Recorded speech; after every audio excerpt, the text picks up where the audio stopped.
Welcome to Season 4 of the Coffee and Geography podcast. The aim of the show is to get to know, explore, and celebrate the diverse and intersectional range of people and their love for the world. Join your host, Kit Marie Rackley, and have fun exploring all the myriad of ways guests can connect their lives to geography. Today, let's listen to Listening to Young Voices on Climate Change, Flight Shame, Limitations in the UK Education System, the temporal nature of getting your coffee down under, amongst other things.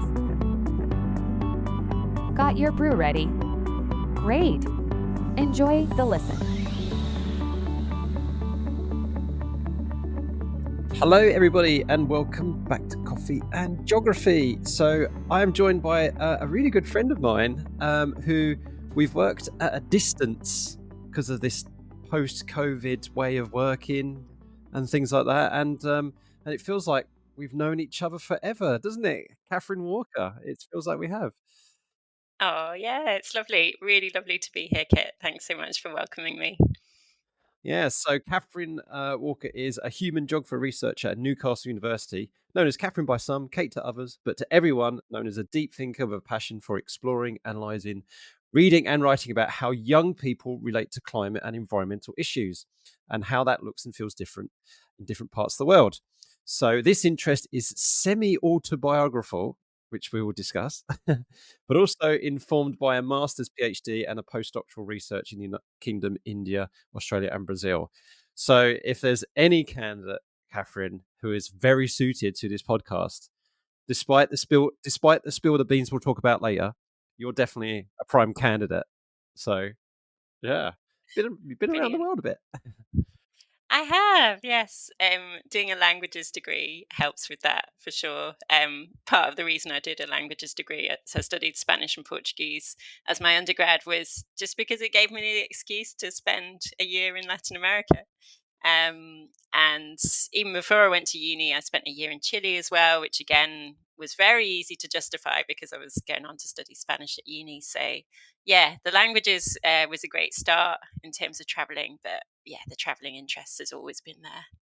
And now, Yeah, as an academic researcher, I get to do research with partners in various parts of the world and possibly not travel as much as I think maybe academic researchers used to in the past. I mean, I do think mm, that's a discussion that needs to be had, kind of the whole sort of the hypocrisy, I guess, of sort of sometimes researching climate issues and, going off to a conference on the other side of the world. I think that is happening a lot less, yeah, but there's still opportunities to spend sort of a longer embedded amount of time in other countries, sort of engaged in research. So I've basically, just kind of marked out a career path for myself that allows me to keep, if not traveling myself, at least talking to and researching with people in all parts of the world.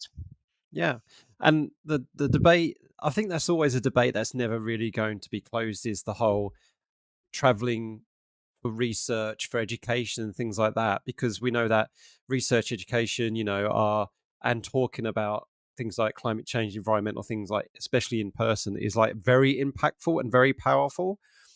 So it's one of those really kind of like tricky issues, isn't it, to discuss, where you think, well, if we didn't go out and we went physically to Antarctica, which is quite carbon intensive, to do all these studies, to go to all these different parts of the world, to go and meet people for purely scientific, academic, and educational purposes, then we would not have the knowledge, understanding, and growth in order to combat environmental issues like we do. So I think probably everybody listening can agree that scientists flying to Antarctica and the carbon that takes is far more justifiable than some ultra high worth individual jumping on a private jet to go to his third, fourth, fifth home somewhere. So, Yeah, exactly. mm, Yeah. But I think I'm all about sort of bringing together different objectives with travel as well. mm, Um, yeah, my last major research project was partly in Melbourne, and my sister has lived in Melbourne for 17 years. And I'd be lying if I said that wasn't a motivator to want to go and spend 3 months in Melbourne. Oh, It of was course, yeah. there were good intellectual reasons for doing the research out there, but there was the family commitment too. And I think increasingly that's maybe we all just kind of need to sort of have a few places that we know that we're going to prioritize, and we're not just going there for a conference or something that only lasts a few days. We're able to, Yeah. if possible, kind of bring a few things together. There's a researcher called Danny Miller. He's an anthropologist at UCL, and he's written this book called Consumption and Its Consequences. And he actually talks about sort of carbon miles as being like love miles, because when Mm, we, in a globalized world, so many people I know have family and loved ones in other parts of the world. And that's that's the one thing, if anything, you can do a conference online, but you can't spend time with loved ones in the yeah. same way. So I think it's just as much as possible, if you can, sort of bring those purposes together. Yeah. And I've got family in the States, as you know, and a lot of people listening know. And we've just bought tickets to fly from Heathrow to Denver in October to go and see our family. And they're not, yeah. And then you kind of, on one side, you've got this, this new term that came out a few years ago, like Flygskam, which is like, was it? It's Iceland. I think it's Icelandic, or it's some kind of Nordic for flight shame. So I have that all the time, like when I fly to go and see family. But I'm thinking, like, I have not stepped on a plane for when I'm struggling to remember a time I stepped on a plane purely for holiday purposes, to a location where there was no connections, no family, no friends.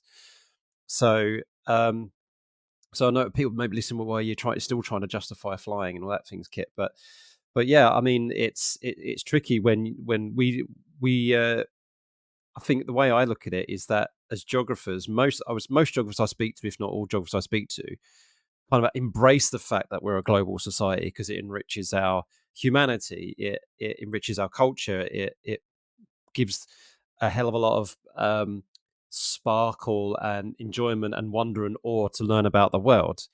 But Absolutely. that comes at this cost. That, of course, a globalized world means the movement of information worldwide, and that's not just physical people from one place to another. That's also the energy it costs to move technology around and to transmit. So, like, even when I'm having a Zoom call with family and friends in the United States, there's some carbon element to that as well.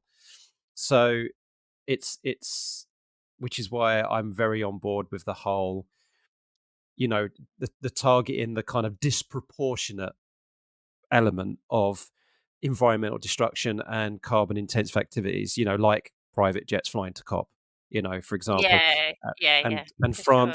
France considering banning domestic flights, for example. you know but in return, they're trying to improve the rail infrastructure instead. So, that kind of stuff, absolutely. And crikey, if I could get a high speed carbon negative or neutral rail across the Atlantic, then I would, sleeper train or something, but it doesn't exist at the moment. So, but yeah, but we're going off on a tangent already. So, but this is kind of things that Catherine and I talk about quite a lot, actually, folks. We have these intellectual discussions. And it's addressing the elephant in the room, like, straight up, Oh isn't it? yeah, yeah, Sometimes you that's just it. got to do that. Yeah, and on this podcast, people know that the elephant is always welcome in this podcast. Okay, So brilliant. we don't, yeah. Pleased to hear And about that. I'm gonna ask a very different, in terms of the brews that you drink. I'm gonna ask it this a very differently, the way I usually differ. Usually, I just say, okay, what are you drinking right now? Tell us about it. But what I want, because you've been to various places, Australia in particular, but I'm gonna say, is there? Okay, how am I gonna word this carefully? So, did you have like a very special specific brew that you always went to in each individual location, or were you the kind of person who was like pining for a specific thing, home comfort, no matter where you went? So what was your drinking habits like, basically, when you were when your non-alcoholic drinking habits as you were traveling around the world? I mean, so Melbourne, just absolutely fantastic coffee, amazing coffee. So Melbourne has this history of Italian immigration, and the first coffee shops in Melbourne were opened by Italians, and really, really good quality, and it's just kept really good quality coffee. I mean, Mm. you can get a coffee in like McDonald's or Subway, and it'll be fairly standard, but any specific coffee shop will have really, really good quality, like barista style coffee. So I mean, where I stayed in Melbourne when I was doing the research that I did sort of 2022, I was actually at Melbourne University, which, as you can imagine, just has tons of coffee shops around it. And so I was just really spoiled by which one I went to each day. There is an interesting thing with the sort of temporality of coffee in Melbourne, in that it's almost impossible to find a good quality coffee after 3 o'clock in the afternoon. Okay. Um, they will open early. A lot of coffee shops will open at 6:30, and they'll be closing up around 2:30. And because they say, people in Melbourne say that because the wages are really, really good for baristas, because they really prioritize good quality coffee making. They really train everyone up. um Basically, they can only afford to pay them at the high wage that they get, for certain number of hours per day, so Hmm. that's why they close so early. But for someone who's used to kind of heading out at 5 p.m., just to kind of get a coffee to keep going, it could be a bit tricky. Yeah, so I mean, Melbourne was definitely all about the coffee, but then I also did, I mean, speaking about tea, did part of my PhD research in India. So there it was all about the chai, Mm. which was Yeah. fantastic. We went to people's homes and had interviews. We were actually doing interviews in people's homes, and there would always be a point midway through the interview, or sometimes before, where the chai would come out, and then you could barely concentrate on what the interview was, Yeah. because Yeah. the chai was so good. And I mean, sort of, as like someone who was kind of not used to the water, etc., and kind of having to be sort of quite careful health wise, I I always went for the chai option, because it was, it's been boiled for hours and Right. hours, and Right. like Yeah. boiled up with all those lovely spices. So my Indian co-researchers sort of said right from the start, like, Catherine, it's all right, you can have the chai. That won't, that's not going to affect you. So yeah, just got really into the chai there, and also tulsi tea, which is Okay. good for everything. Um, yeah, really, like, really kind of energizing, really good for digestion. So yeah, got really into the tulsi tea when I was in India. Nice. Yeah, my one of my fondest memories recording this podcast was when I was interviewing the actor Adil Hussain in the first season, and as I was speaking to him, this kind of like tray of like tea just like appeared just Oh, out of shot nice. onto him, and he was like, "Oh, sorry, Kit, my wife's just brought me some assam."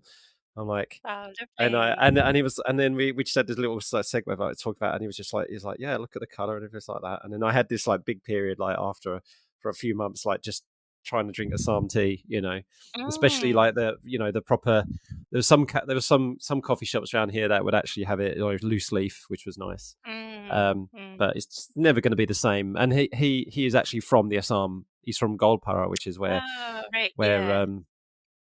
that's the place. So he says that's where I'm from. He lives in New Delhi now, but he never he drinks Mm, hardly anything. He drinks Assam tea, really nothing else. So mhm. yeah, but that was so it's just mind that memory like pinged up as you were talking about, yeah, like you're having this academic interview and stuff, and then people say something, no, it's the tea. I was like, And not just tea, snacks as well.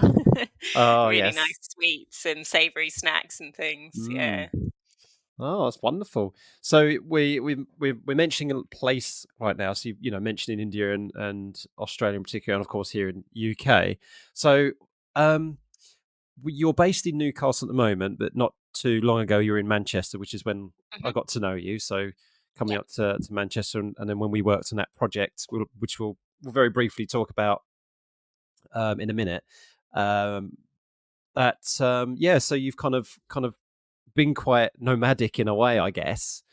Um, so Yeah, I love this question because it always gives people a chance to think a bit, perhaps something in a way that they haven't thought before. Is that, for all the places that you've been to, Catherine, and what do you feel? How do you think place has kind of like informed your identity? Kind of like, how has what part of your soul and your essence is kind of like British or Australian, or maybe did you bring back a piece of India with you? So how has the place you visited, how's place kind of like informed your identity?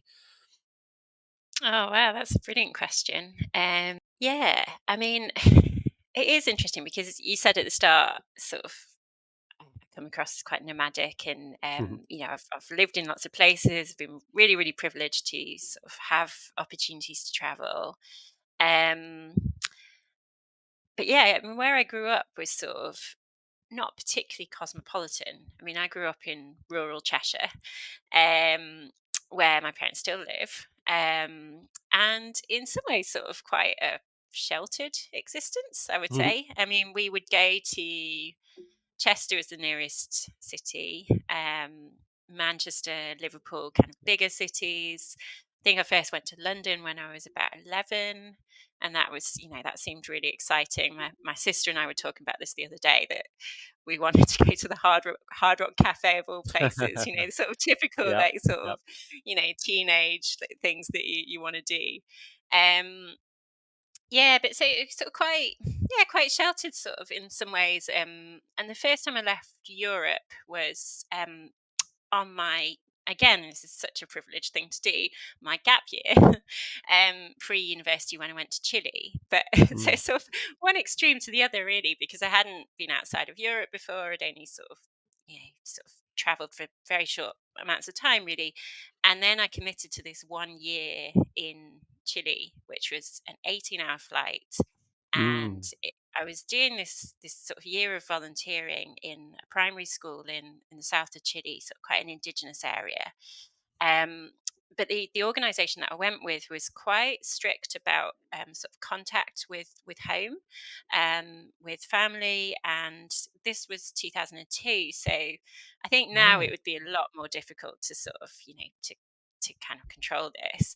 And I mean, they couldn't control it, but we were sort of told, basically, like, throw yourself into the experience, throw yourself into the place, and write letters, write emails, write, so you'll have that account of sort of the year, which actually I'm thankful for now, because I have still got all those letters I sent to my parents. But, I spoke to my parents, I think, about 4 times over that year. So, I Wow. mean, that was Yeah. just, from one extreme to the other, but really, really sort of embedding myself in that place, which in some ways, I mean, was very different. Obviously different language, and multiple languages, actually, because there was also the indigenous language of the region, which some of the children in the school still spoke, and different. I went from northern to some southern hemisphere. Climate not so different, Mm. in the south of Chile. Pretty cold in the winter. But then, yeah, so then there were these kind of similarities as well. I was still in quite sort of a rural area, and used to sort of go to the city at the weekends and things. So yeah, sort of similarities and differences. But I mean, as a first place to sort of spend a sustained amount of time, um, it was just amazing, really, because it was. I arrived sort of in August 2002, and September is a really big month in Chile because it's the Independence Day celebrations, Ah, and okay. so that was all kind of building up. But again, doing it in this region where sort of independence has a different meaning, because there's these sort of ongoing land struggles between the indigenous people and the sort of the dominant population. So just and so that local kind of heritage and pride was coming out too. So sorry, I really am rambling now. I've But this is so sort of gone interesting. No, into please go. Yeah. but yeah, so that was my first sustained experience, as I say, of kind of living away from home. And I didn't identify as a geographer then. Um, I was there, as I said before, because I was going on to study Spanish at university. Um, but so much of what I got interested in that year, looking back now, I think, yeah, I was a geographer all along, just didn't know it. Um, and then of course we had the opportunity to travel around Chile and went to the far south, the Torres del Paine National Park, did a hike there, and sort of crossed over into Peru and Argentina, and just an amazing thing with Chile is sort of you travel up and down the country, but you can often, if you're traveling north to south and you look over to the east, you will always see the Andes. They call it La Cordillera, like the sort of the spine of the country. So it's just such an incredible country, to travel around, and yeah, that really, I think, that has shaped the rest of my life, basically. I Mm. know that sounds dramatic, but to go somewhere as an 18-year-old when you're like a sponge for information and just new experiences, I do think I'm still spending the rest of my life kind of almost sort of trying to replicate that experience of just like, wow, the world is amazing, and similar and different in different places. And yeah, so places and travel have been really, really important. Wow, and what an experience at such an age. Yeah. So I know. about the same. In fact, the same year. I think it was the same year, 2002. Yeah, I did summer in Camp America in upstate New York, and that was an experience which eventually led me to think, oh, becoming a teacher. So Yeah, yeah. but no, you're right. I mean, I don't. It does sound cliche, of course it does, but I think really, if people do fundamentally think about it, you can pin quite life changing um, instances to a moment or just a short period of time. I mean, me going to Malawi was one for sure, Hmm. and in San Francisco, a few years ago.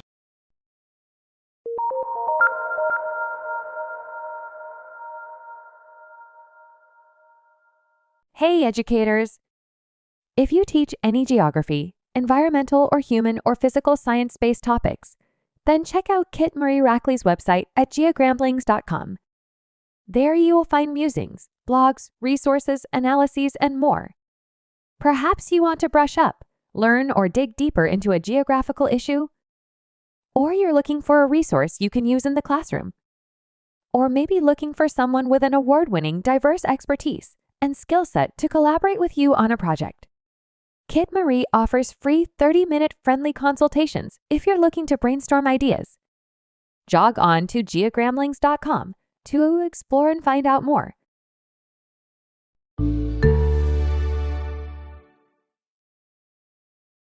You paint that picture about traveling through Chile like so beautifully. Like, you can just imagine that, you peer to the east, you see the mountains, and then you peer to west. You might not be able to see the Pacific Ocean, but it's there. So Yeah, yeah, you've got like this kind of, you're in almost like this geographical, like, I'm trying to think conceptually, like, mentally, you're in this valley, aren't you, where you're kind of like the yeah. mountains on one side Mm, mm. and the ocean on the other. And so yeah, that must be an experience Yeah. in I by mean, itself. for even though I didn't identify as a geographer at the time, I mean, for a geographer, um, it's just such a fascinating country because it's so long and thin. It Yeah. begins with the driest desert on earth, the Atacama, and then ends in glaciers. And Right. I Yeah. mean, Yeah. like, what other country can you sort of pack so much geographical diversity within such a compact landmass? It's just an incredible country to travel in. Yeah. Absolute spot. Yeah. The Atacama. Some parts of the Atacama Desert, it hasn't precipitated at all for over 100 years or something, isn't it? That's incredible. There's hardly a human alive on this planet, when it last precipitated or rained in the Atacama Desert, and that just blows my mind, those kind of facts.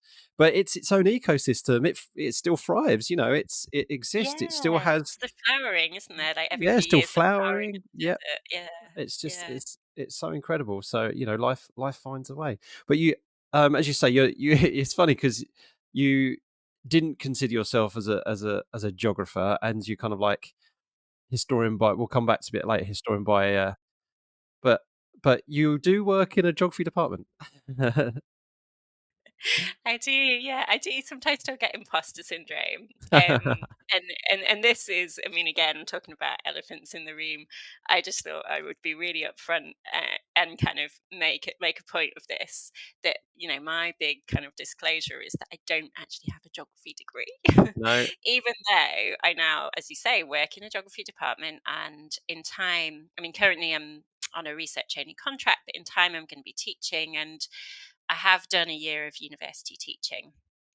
Um, and yeah, I do sometimes still get imposter syndrome because I think, well, I didn't do, a geography degree, didn't Well, even do spill the beans. You didn't even take it at GCSE. GCSE. Yeah. Which I know, I just think, gosh, loads of people are going to turn off now. She's No. not a real geographer. She didn't do geography No, I think they're GCSE. actually thinking, haha, we've got another convert. Ha. Well, yeah, that's a nice way of looking at it. But yeah, yeah, so that's a gracious way of looking at it. But I mean, I absolutely love geography now. But yeah, I do think it's part of the schooling system that we're forced to make choices too Yeah. early. Yeah. And having to choose. I mean, I know this may not be the case everywhere, but a lot of kids are still, having to choose between history and geography at such a young age. And to me, the two are so interrelated. Mm. It's just a false divide, to have to make that choice. Yeah. Yeah, and it's a shame we don't have like a phone in or something like that. Can you imagine like the amount of teachers now ringing in to kind of give their two penneth on this? But yeah, I mean, I I I had this exact same dilemma when I was in high school. So I absolutely loved drama because drama was a way of me safely expressing myself without outing myself, if you like, even though at the time I didn't know there was anything to come out from, but that's because of Section 28, and I've talked about it before and all that kind of. But anyway, I just felt like drama was like an amazing thing. But in my school, I was devastated to find out in my year nine options that geography and drama only existed in one option block and in the same option block. So I could only take geography or drama. I couldn't take both. Oh wow, yeah. Um, and I remember my English teacher, Mrs. Gunn, saying to me, like, because I remember being a bit upset, saying, "I can't do drama and geography. I can't do it." And she's like, "Well," and you could tell that she was frustrated by the system as well, because as no hardly anyone takes drama, especially in those days. So she was lucky to have get like 6, 7 students, perhaps, or something like that. So, but she never tried to force me to take drama. She just said, "Look, we we run a drama class every lunchtime. Well, most lunchtimes, once a week at least. You can still come to those, even though we use them to kind of like get through the GCSE and stuff like that." She said, "You'd be welcome to come to those. But what does your heart say you want to do? What do you really passionate about?" And I almost tossed a coin for it, but I obviously, as people guessed, I ended up taking geography as a GCSE. But I've Mm. been utilizing drama like ever since, and when I was a teacher, drama was my second subject. I taught after, there was one year when after the main drama teacher, I taught the most hours of drama before any of the English teachers did. So, um, but yeah, it's you're right. It is a flawed system, and it's just way too it's just this continuation that education puts tries to put kids in boxes, almost with the false sense of Mm. choice. I mean, we could Mm. definitely open a Pandora's box of discussion here and get on soapboxes here. But yeah, it's such a shame. And like, so do you think you would have, if you had the choice and you were able to do history and geography, if it was like at all possible, or is it just too many permutations and restrictions means it was never meant to be? Yeah, I mean, there was, obviously every school sort of manages it differently. Yeah, There yeah, was the option of doing two humanities. So the way it worked in my school was that you had to choose a technology, a sort of yeah, food technology, and then yeah. you had to choose a kind of an arts subject. So I actually did drama, and then you did a humanity, and say that was geography, RE, history, and then there was a fourth option, which was kind of they just sort of put in a lot, like all the extras basically. Mm. So within that was, you could do a second art subject or you could do a second humanity, but also within that one was the thing that I really, really loved at the time, which was the additional language. Yeah, So yeah, yeah. I was already doing French, but I loved Spanish, and so for me, the kind of the addition was the language, and like absolutely no regrets about taking Spanish, because obviously, I've gone on to sort of say what a huge kind of impact that had on me in terms Yeah. of like where I've ended up traveling, and ultimately that's what I did at university. So no regrets there. But yeah, I mean, in an ideal world, I would have, like, I don't know, not done PE and and Yeah, yeah. Because and geography as well, or something like that. yeah, because I went to a Catholic school, so, like, we had to take, we had core PE, and we had to take religious education. It was core in our school. So you had to take a technology, and then that didn't leave much for much else, you know? Mm. So yeah, that's the way it went. Yes, you had to take a language, you had to take RE, you had to take technology, and then I think that's why geography, history, and drama was all lumped in one option block. Yeah, So yeah, yeah, yeah, what a big shame. But yeah, it's but what I always tell when I used to advise kids, like I used to have a year nine form group, or year nines thinking about what they want to do for GCSE. I never I never felt I never felt like I should have or had to, like, sell the subject. Like, an options evening, it wasn't, "Look, you should take geography, you should take geography." I don't think I ever took that approach. It was all, "Well, what do you wanna get out of the subject? What do you want when you finish school? Like, where are you heading?" Like, and, like, if you're doing well in geography, but do you enjoy it? Like, if you woke up in the yeah, morning and you're having a bad morning, are you going to look at the timetable and go, "Oh, thank God, at least got geography," or are you going to look at the timetable and go, "Oh, for God's sake, I've got geography," that, because this is going to be the next yeah, 2 years of your life. So don't. yeah, And really, in on the grand scheme of things, as you are proof right now, in the grand scheme of things, there are pathways back to things. You know? absolutely, So, absolutely. you never took Yeah. geography GCSE, but you are now an academic in a geography department at the University of Newcastle. So Exactly, exactly. I know. yeah. I mean, I think this is the message that I would have for, kids who are struggling with options as well, is like, don't think that your life has to be determined by, the choices that you're making right now. Yeah, Exactly as you say, there are always ways back. There's always ways that you can keep exploring things outside of your formal classes. Like you were saying there, Kate, with drama, like lunchtime club and stuff. And yeah, if you're passionate about something, you'll find a way to get back to it, I think.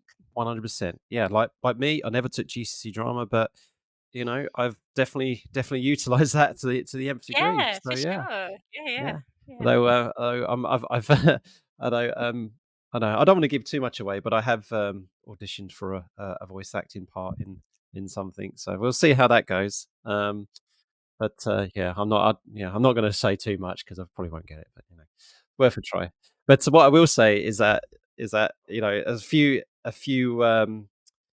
towards the end of last season when I spoke to Katie Nicolau, the meteorologist, like, and last season, she's hilarious, and we did a bit of Star Trek improv, voice like, kind of voice drama, and it was just nuts. So I don't know if anyone would Oh. want to employ me as a voice actor because that was just crazy off the wall. Um, right, fantastic. Let's go back to what we were mentioning about a bit earlier about the fact that you got this background where you've been exploring diverse landscapes, cultures, and your passion for things like climate change, because that's what really brought us together, wasn't it? Which was Yeah, absolutely yeah. delightful, and I'm going to forever remember our collaboration fondly, Catherine, because it was absolutely brilliant, and that was Oh, um, absolutely. the young people at a Crossroads project. And I know you're doing other things as well, but I've been waiting to talk about this project on this podcast for quite a while now. Ah, So yeah. yeah, if you could, so just summarize kind of like what you were trying to achieve, what you were doing, and yeah, and about how we went about it, because it was just such a lovely project.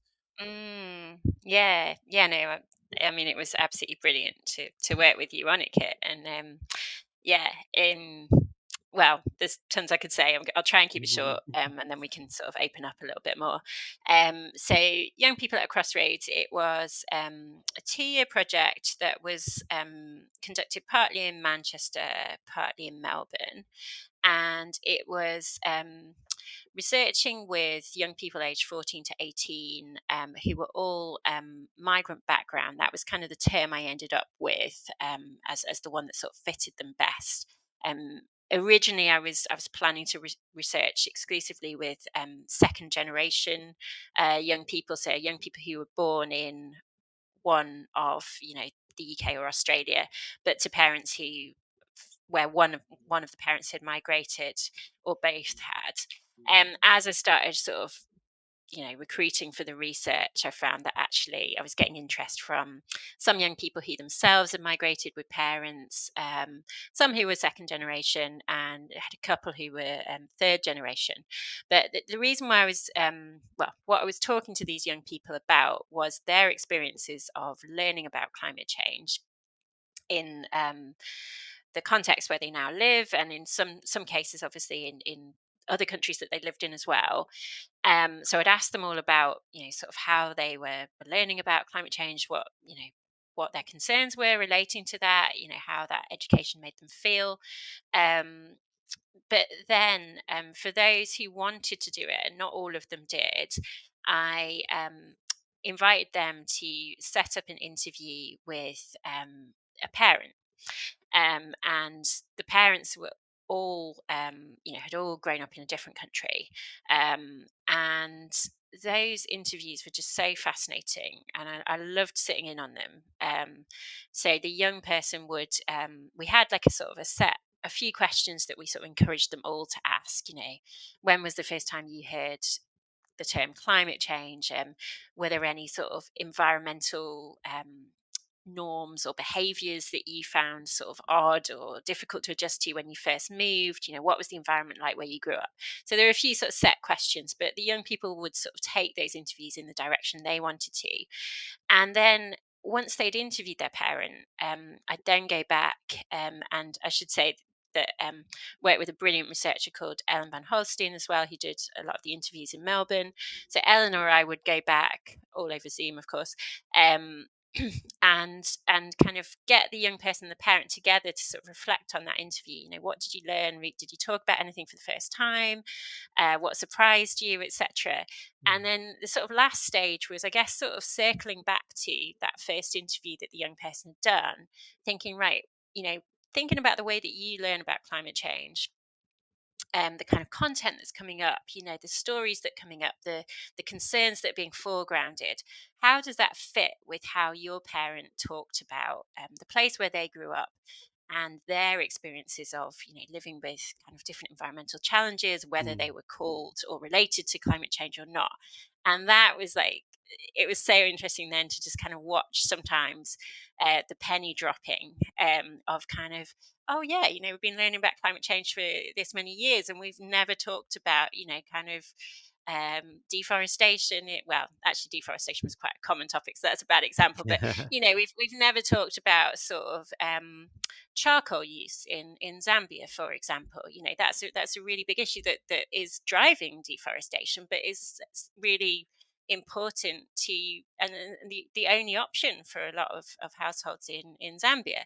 So actually just watching, in that case, a young woman called Siobhan, who'd been talking about, charcoal use with her mum, like kind of thinking, well, okay, why have we never talked about this? And maybe we talked about it as, a problem that's fueling climate change, but we haven't talked about it in regards to actually how our community members on the ground sort of responding to this, coping with this, etc. So so the research really was about kind of working intergenerationally and cross culturally with those young people and their parents to really think about how education systems, I guess, can kind of maybe teach climate change in ways that are more informed by different knowledges, different stories, different perspectives. And for those young people taking part in the research, I guess kind of, and their parents, like trying to sort of validate those as like these are really important things that could Yeah. feed into you and actually enhance climate change education. And then, of course, once we'd done all of that, we got that, those amazing interviews. We encouraged the young people to write about those. And that was where you came in, Kit, and Yep.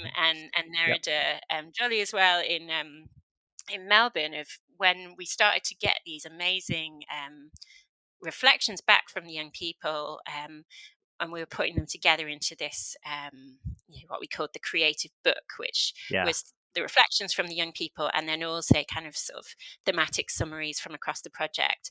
And of course, a really huge part of that work was working with Maisie as well, this incredible illustrator who did a unique Yeah. Absolutely illustration for each amazing. of the young Yeah. people's reflections. And so yeah, that was the point that you were working on the project, was when we were putting all of that together into this book that is now, it's been downloaded, more than 600 times, and is being used by teachers in different countries, and just read by people who have an interest in the topic as well. I guess your role was really like, well, the four of us together thinking about how we've got this amazing stuff, how do we communicate it in a really Yeah. engaging way.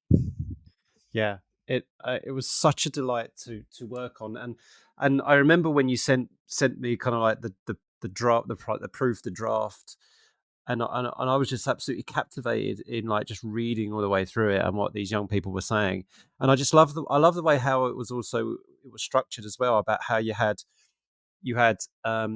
young people's reflections and their discussions kind of in kind of sort of like themes, but then like spread out throughout the book, you also had like these general thoughts and discussions where you're kind of collating and pulling common threads together, and that makes it really really accessible. And then of course the work that we then did was then having like the teacher's guide to it and things like that.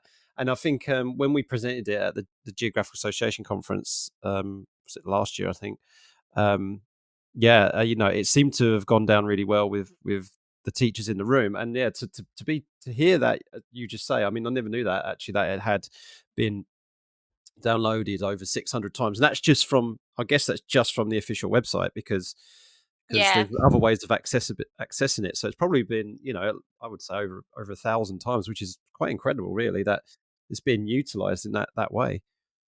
Mm.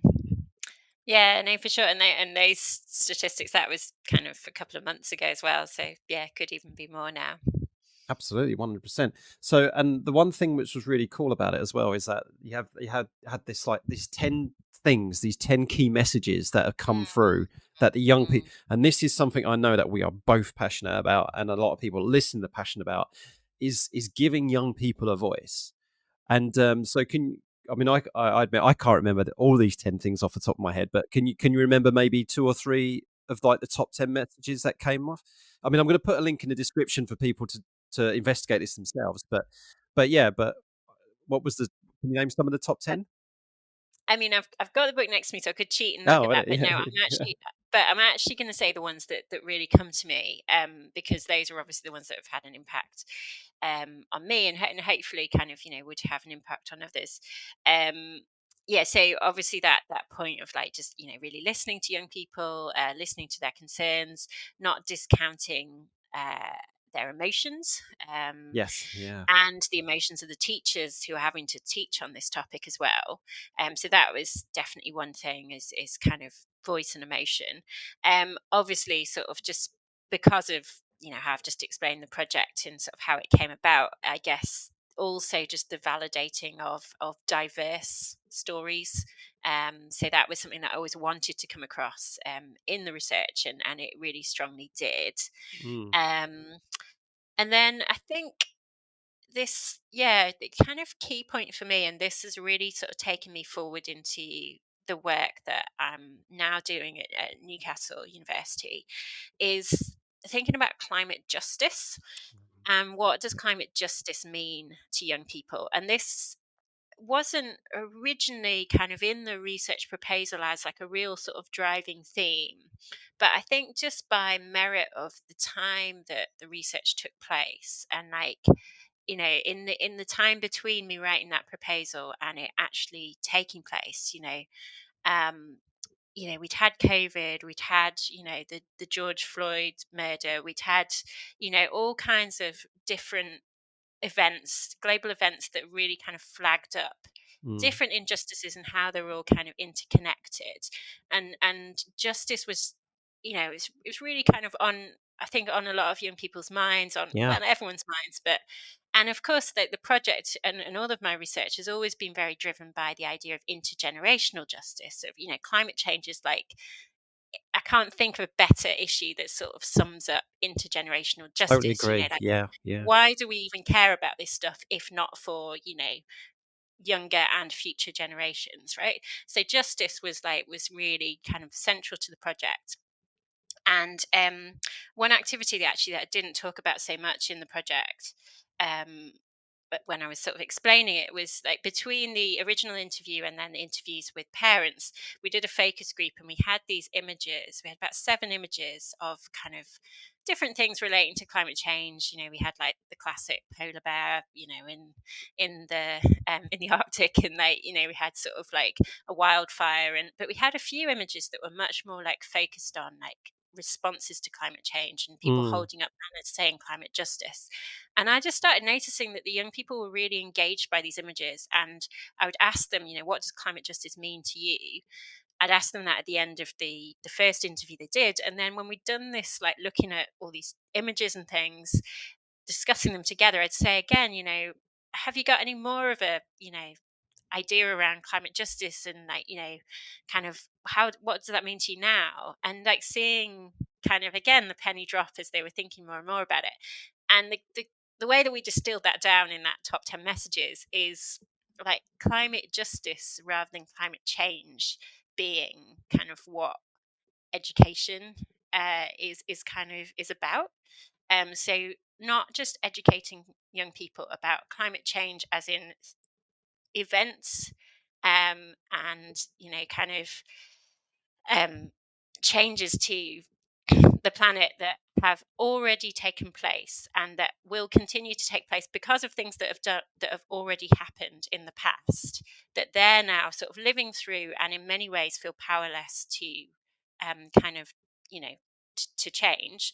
But so that would be sort of climate change, but climate justice being more, okay, this is the situation we're in and we need to Yeah. be thinking about what we can do about it. So actually making, rather than the focus of any education on sort of on climate being how it's changed and how we're still going to keep seeing the legacy of that and how terrible it all is, actually like what are the justice aspects to this, how are people being affected differently, what are the options for people, how are people kind of galvanizing and coming together and contesting this. So, and to me, I think that's what I want to keep looking at in my research is what Mm. does climate justice mean to different young people in different parts of the world. They might have completely different opinions about what it is, what it looks like, but that can be like a point of action. And that's sort of inspiring and kind of empowering, in a way that just learning about climate change Yeah. is not. Yeah. Oh my goodness. Yeah. I mean, this is why me and you get on quite well.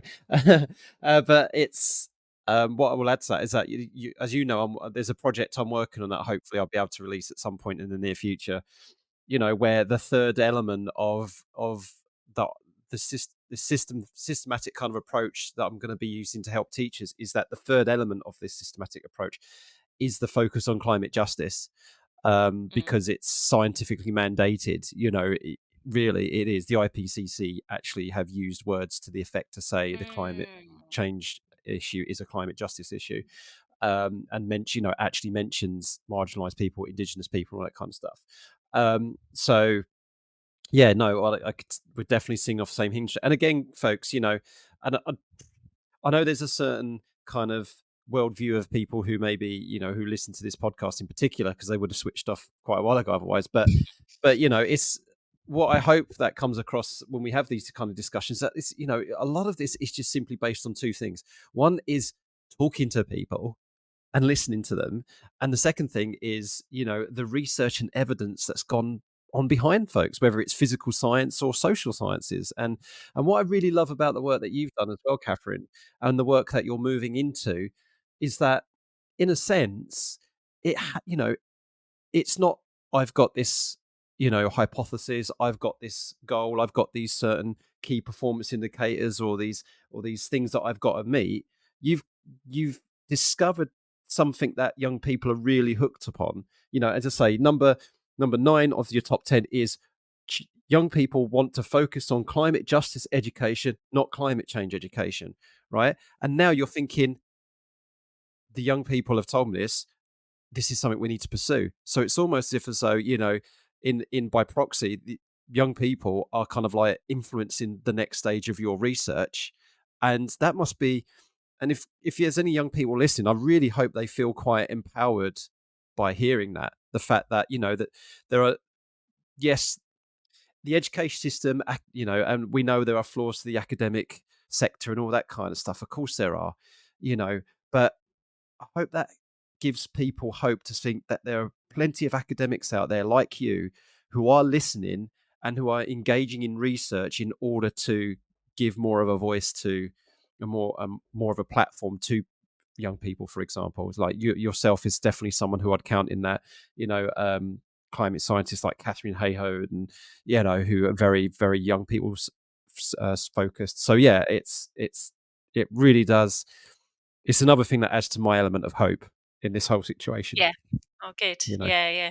So yeah, so folks, if you look down in the show notes in the description, please, you'll have links to all these kind of stuff. And the Young People at a Crossroads project is completely, all the resources for it are completely free to access. That's the book, the education book, its PDF version, the teacher's notes, the next steps videos, everything that's been done. If you want to set up your own thing in school for interview techniques, actually links in very, very well with Chantal Mayo Holloway's and Akhera Williams' Young Voices project. Voices project. So if you want to start a Young Voices thing, you can combine the Voices project and this project together. That there's so much good stuff that you can springboard off, folks. So use it. That's what it's there for.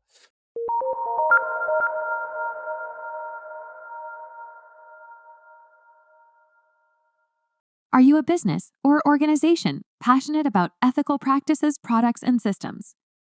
Is being sustainable, inclusive, and equitable core to your values? And do you want to spread the word amongst listeners who share these ideals? Then sponsor the Coffee and Geography podcast.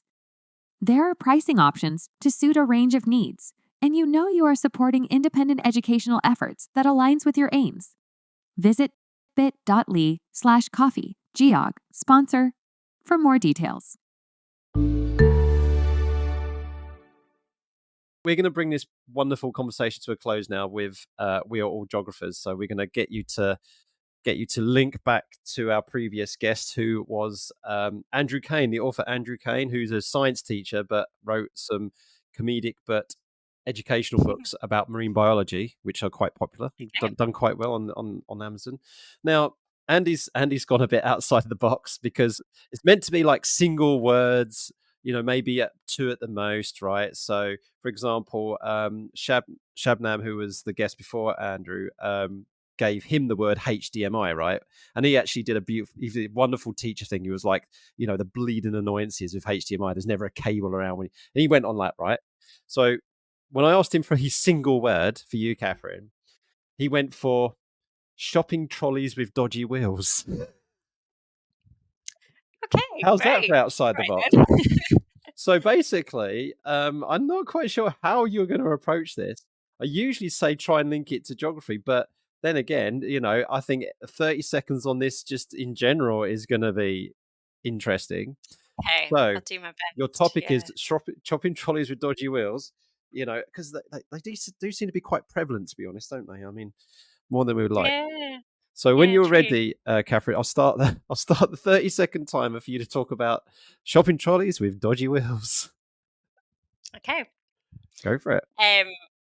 Right. So shopping trolleys with dodgy wheels are really annoying because normally when you go into the supermarket, you've got a set of things that you really want to buy, and you're on a bit. Sometimes you've got limited time, and you just want to get to those places as soon as possible. The shopping trolley will take you off in different directions, but maybe there is a bit of a metaphor for life here, because sometimes we're very like single-minded about the thing that we think we want to do, but actually events, outside experiences conspire to take us in different directions, and maybe we end up getting something more interesting along the way. Oh my god, I love the trajectory you took that, and that wasn't a pun, folks, trajectory. That was brilliant. Nicely done, Catherine, nicely done. uh, And Andrew, Not if at you were all. doing that to be for any nefarious purpose, because you think I'm gonna upset the shopping cart, see what I did there, um, then I think Catherine's just smashed it. Sorry. Sorry, Andrew. Well done. Well done. Right. That's all. Unfortunately, we can't go back in time and get one back on Andy, but you can come up with something for our future guest. So have you got a particular word or dare I say, as Andy set a precedent with a whole phrase, but a word would be good, Oh. or a couple of words I that make. don't know. I think I'm thinking about, again, just like we were talking about Maisie and her illustrations and how gorgeous they were and how that really Mm, opened up the book. I'm going to say illustration. nice. Because there's quite a bit you can do with that. You can take it quite literally, or it can be a bit more of like kind of, the idea of what illustrates what. So yeah, illustration. And if Maisie's listening, that's a little like just homage to how amazing her work Oh, is. oh, I'm full of admiration of Maisie. She actually popped up a lovely surprise in the Geography Teacher Oh, Educators nice, Conference, nice. because she also was illustrating another climate change. I think it was climate change action something she was doing, and she'd made these little Hey, postcards. is And it Lizzie Rushton's one? Like she's one of the Lizzie researchers involved. Rushton, yeah, Yeah. Lizzie Oh, Rushton's yeah, yeah. project with Linda Dunlop, I think. Oh, Um, brilliant. Yeah, yeah, yeah. so yeah, and Lizzie, I know you're listening, Lizzie. You're going to come on the podcast at some point, aren't you? Yeah, get in touch. Yeah. Um, okay, we just done a shout out there to Maisie, to Lizzie. A shout out also to James Riding, who your new colleague in Newcastle, who was on a few weeks ago and was absolutely Yeah, he's brilliant. amazing work, that mapping project and the Yeah, subjective mapping of Bosnia. yeah, Yeah, listen back to that one if you haven't had a chance yet. yeah. Have you got anyone else you'd like to say hi to? I feel like we should say hi to Narada, because she was Yeah, kind of the third part of, and hopefully Narada Jolly will also be interviewed at some stage. So no Narada pressure. works for, in fact, I don't think she does anymore, but at the time she worked for Environment Education Victoria, which is kind of a big sort of environmental education organisation, works with primary and mostly primary, I think, and some secondary schools across state of Victoria in Australia. And just a really, really passionate, just like EKIT, like Hmm. real like passionate former formal educator, but still educating, informally in all kinds of ways, and a real like, yeah, kind of activist as well for climate justice. Yeah, we'll go with that. So, hi, Nerida. Well, I'll be in touch soon. We'll work out the time difference. Okay, and finally, so where can folks find you if they want to kind of connect with you? So I know that you're on, and I'm going to keep calling it Twitter because no reason. So where I know you're on Twitter. Well, so where can people find you? Yeah, so Twitter at C_L_Walker. Obviously you can Google Catherine Walker, Newcastle University. That should bring up my homepage. The YPAC resources are actually going to be migrating sometime soon. Okay. So currently, I know that you're going to put the current web website for them in the links at the bottom. But yeah, watch this space, for they're going to be sort of migrating to a platform at Newcastle University sometime soon. Yeah, but yeah, I would say that looking at the YPAC resources is a great way of kind of getting into my research as well. Awesome. Well, Catherine, it's always a delight to talk to you and catch up and everything like that. And it's been so lovely getting to know you and your work over the last couple of years. And and I'm just so excited to see where the next phases of your research and your projects go next. And I'll look forward to seeing you in April at the GA conference. Yes, yeah, looking forward to it too. Thank you so much. This has been brilliant, and thanks for just indulging all of my travel stories and things like that. I wouldn't have it any other way.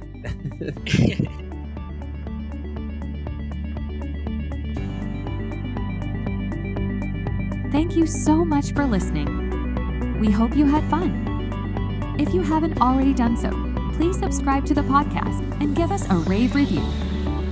Make sure you share and rate each episode, as every time you do this, it helps more people find us and continues the conversation. If you fancy being a guest or have any feedback, follow us on Twitter @CoffeeGeogPod and send us a DM.